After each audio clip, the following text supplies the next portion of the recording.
हाँ जी, नमस्कार दोस्तों, कैसे हो सारे। आप सभी को नमस्कार, प्रणाम, सत श्री अकाल, जय माता जी की, जय हिंद। देखो दोस्तों, बहुत सारे बच्चों के कमेंट आ रहे थे कि सर बताइए सीईटी क्या है, और हो सकता है आपने बहुत कुछ ने जान चुके होंगे सीईटी क्या है, और जो नहीं जान चुके हैं उनको अब समझा देंगे। वैसे कोई लंबी चौड़ी कहानी नहीं है, मैं एकदम शॉर्ट में से एकदम स्पष्ट एकदम शॉर्टकट में बता दूंगा कि दिस इज सीईटी। सीईटी एक एग्जाम है, कॉमन एलिजिबिलिटी टेस्ट, एकदम कॉमन। सीईटी जो है वो दो एग्जाम होंगे साल में। दो कौन कौन से?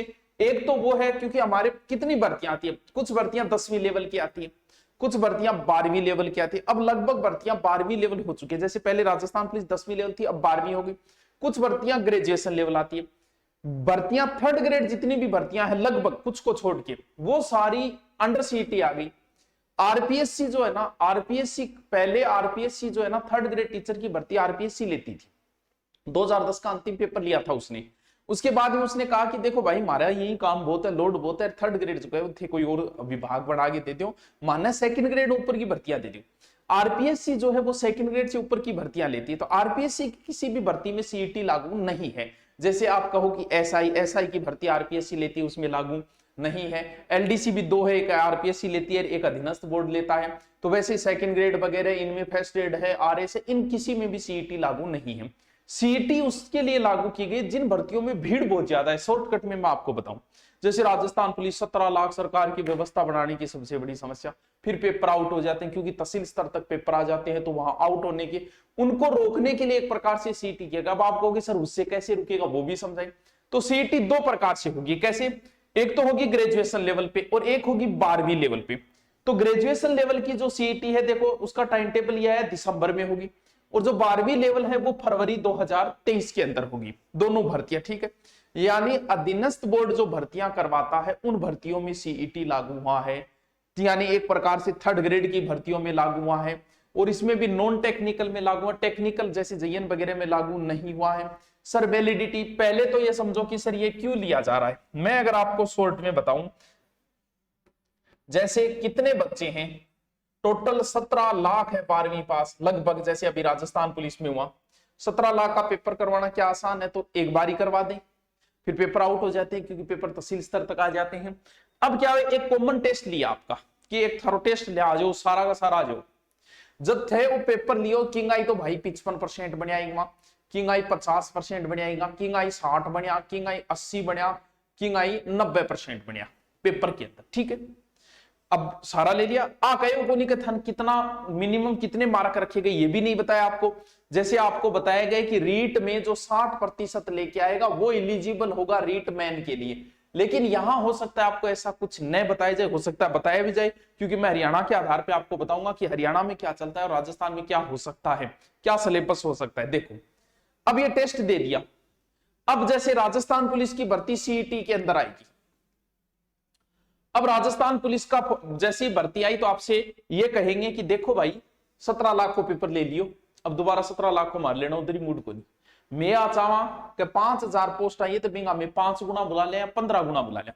मान लो कि वो 15 गुना बुलाए, कि 15 गुना पेपर करा लिया, कितना, यानी लगभग 15 यानी 75,000 बच्चों को बुला के पेपर करवाएगी। तो 75,000 कौन से बुलाएंगे सर, फॉर्म तो 17 लाख है ना। वो ये कहेगी, इन्नू देख लेगी बा, या तो वो ये बोल देगी कि जिसके 78% से ऊपर है वही राजस्थान पुलिस का फॉर्म भरेगा। समझ गए बात को? यानी 15 गुना तक वो अनुमान लगा लेंगे, अनुमान लगा के कह देंगे कि जिसके 60% से ऊपर है वो भर दे राजस्थान पुलिस के फॉर्म, और इनका फिर हम पेपर लेंगे, उनका भी पेपर होगा। ये नहीं है कि इसके आधार पे। अब आप कहोगे कि सर इसमें नंबर ज्यादा लाना जरूरी है क्या? बिल्कुल जरूरी है। क्यों? क्योंकि इनमें वरीयता के आधार पे तो होगा। आ तो एकोनी के तो 40% लिए हो और तन्ने कह दिया राजस्थान पुलिस और फॉर्म भर दे, क्यों? क्योंकि तेरा तो बहुत कम है, बुलाना कितना है, 75 जाली बुलाए पेपर कराने, तो वो टॉप लेंगे। यानी हर बार आपको सीईटी देना पड़ेगा अपनी श्रेणी सुधारने के लिए। जैसे रीट वाले को नहीं देना है, जैसे रीट वाले का 60% हो गया, ये 1 साल के लिए माने, जबकि रीट वाला 3 साल 7 साल करते, 1 साल में जितनी भी भर्तियां आएगी उन सब में फिर अगली साल फिर देना पड़ेगा तुझे। श्रेणी सुधार है एक प्रकार, यानी तेरे टॉप लाना जरूरी है, इसलिए हर बार तुम्हें देना पड़ेगा सीईटी। टॉप आएगा, टॉप में आएगा, टॉप वालों को बुलाएंगे वो। समझ गए बात को? यानी ऊपर से बुला लेंगे कि ऊपर वाले 75,000 को बुला लिया, या फिर 19 कर देंगे 60% ऊपर वाले आ जाओ, 50 से ऊपर वाले आ जाओ, 40 से ऊपर आ जाओ, यानी उनको टॉप लेके उन टॉप का फिर पेपर करवा के फिर मेरिट, यानी बार बार। इससे क्या हुआ कि 2 पेपर जहां हो जाते हैं बच्चों, वहां आउट होने की संभावनाएं कम हो जाती है। जैसे ग्राम सेवक का पेपर आउट नहीं हुआ, क्यों नहीं हुआ? क्योंकि 2 पेपर है, टापर पहलो खरीद ले, मान लो रिपड़ा दे जुगाड़ बिठा ले, सोचा दूसरों मिले ले, अब रीट का आउट नहीं होगा। क्यों नहीं होगा? क्योंकि पहला पेपर तो कॉमन हो गया, उसके लिए पैसे कोई देगा नहीं। दूसरा पेपर सिर्फ जयपुर में करवा देगी। जैसे 75,000 बच्चों को अगर पेपर करवाना है तो सरकार जयपुर ही करा देगी। अब संभाग स्तर पे हो गया, बड़े स्तर पे हो गया, वो पेपर आउट नहीं होते। तो इन इस सीईटी से पेपर आउट होने की संभावनाएं भी क्या हो जाती है? कम हो जाती। अब बता दिया कि अब आपको पता होना चाहिए कि कौन सी भर्ती ग्रेजुएशन लेवल पे है और कौन सी भर्ती जो है वो ग्रेजुएशन लेवल पे नहीं है। यानी कुछ भर्तियां 12वीं लेवल पे है, कुछ ग्रेजुएशन लेवल पे है। सर दोनों बिल्कुल दोनों अलग अलग आपको पेपर देना पड़ेगा। आप दोनों दे सकते हो, अगर ग्रेजुएशन है तो फिर आपको दोनों देना पड़ेगा, ग्रेजुएशन वाला अलग से देना पड़ेगा। जैसे ग्रेजुएशन है होमगार्ड, होमगार्ड को भर्ती जो है वो ग्रेजुएशन लेवल पे दी गई है। पटवारी ग्रेजुएशन लेवल है, कनिष्ठ ग्रेजुएशन लेवल है, महिला पर्यवेक्षक ग्रेजुएशन लेवल पे है, उप जेलर और छात्रावास अधीक्षक। छात्रावास अधीक्षक में भी 2 है, 3rd ग्रेड और 2nd ग्रेड। 2nd ग्रेड वाली ग्रेजुएशन लेवल पे आ गई, या लगभग आप यही पेपर दे रहे हो। फिर 12वीं लेवल की बात करूं, वनपाल। सर ये जो वनपाल है इसमें लागू है क्या? नहीं। नियम जब भी बनता है तो उससे पहले वालों पे कभी नहीं लगता। जैसे आज गाड़ी गलौज के लिए कोई नया नियम लगे तो आज से कल जिसने गाड़ी दी थी उस पर वो नियम लागू नहीं होगा, उसको पहले वाली गाड़ी के अधीन मिलेगी सजा। तो वही बात है, तो वनपाल आ चुकी है तो इसमें सीईटी का नहीं लागू है। आगे अगर वनपाल आएगी उसमें लागू होगा। जैसे वनपाल 12वीं लेवल, मान लो आप वनपाल की तैयारी करो, छात्रावास अधीक्षक, लिपि ग्रेड 2nd, जमादार ग्रेड 2nd है, कांस्टेबल है, ये 12वीं लेवल की भर्तियां है। मान लो कि आप कांस्टेबल लगना चाहते हो, अगला अभी आगे भर्ती आएगी तो आपको सीईटी देना पड़ेगा। सीईटी देखिए आप कांस्टेबल में बैठोगे, फिर 17 लाख को सरकार नहीं बुलाएगी, सरकार का माथापची बंद, और सरकार सिर्फ बुला के एक जगह जयपुर बड़े बड़े संभागों पेपर करवा देगी। पेपर आउट नहीं होंगे, ईमानदारी से पेपर होने शुरू हो जाएंगे। अब बात करें हम कि सर सिलेबस क्या रहता है। देखो बच्चों, अभी तक कुछ डिसाइड नहीं, लेकिन आपको एक बात पहले ही बताई कि ये तो आपका कॉमन टेस्ट है। कॉमन टेस्ट का मतलब ये कि आपसे सब कुछ पूछेंगे।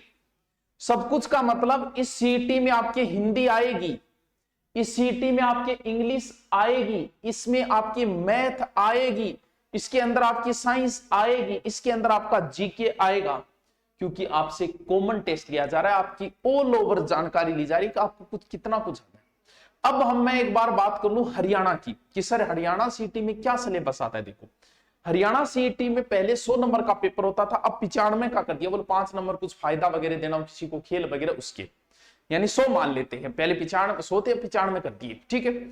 उसमें बताए गए हिंदी भी आती है, रीजनिंग भी आता है, और उसके अंदर कंप्यूटर तक भी आता है। 7-8 क्वेश्चन कंप्यूटर के भी आते हैं, 7 से 8 क्वेश्चन हिंदी के, फिर रीजनिंग के भी आते हैं, और जीके हरियाणा जीके स्पेशल आता है 100 में से 25 नंबर का लगभग।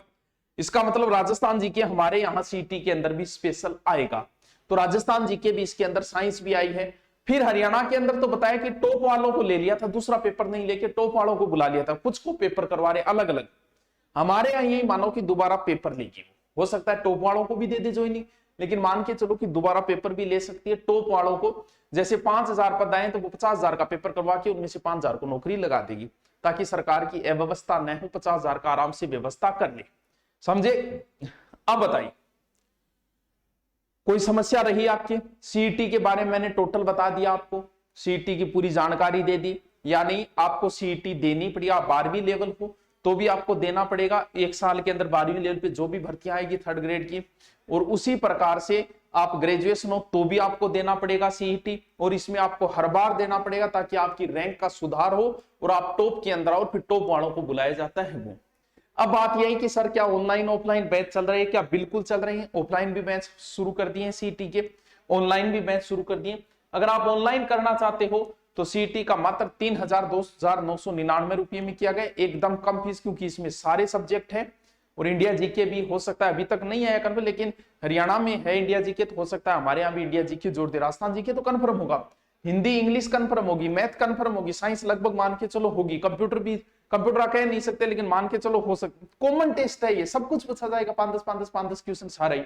तो सीटी कैसे, अब दूरिना डाउनलोड करोगे, यही राजस्थान पे क्लिक करते ही राजस्थान सीईटी लिखा मिलेगा और यहां से सीधा आपका बाइंग हो जाएगी। फिर भी कोई समस्या आए तो आप कॉल वगैरह करके जो दूरिना पे नंबर दिए गए वो।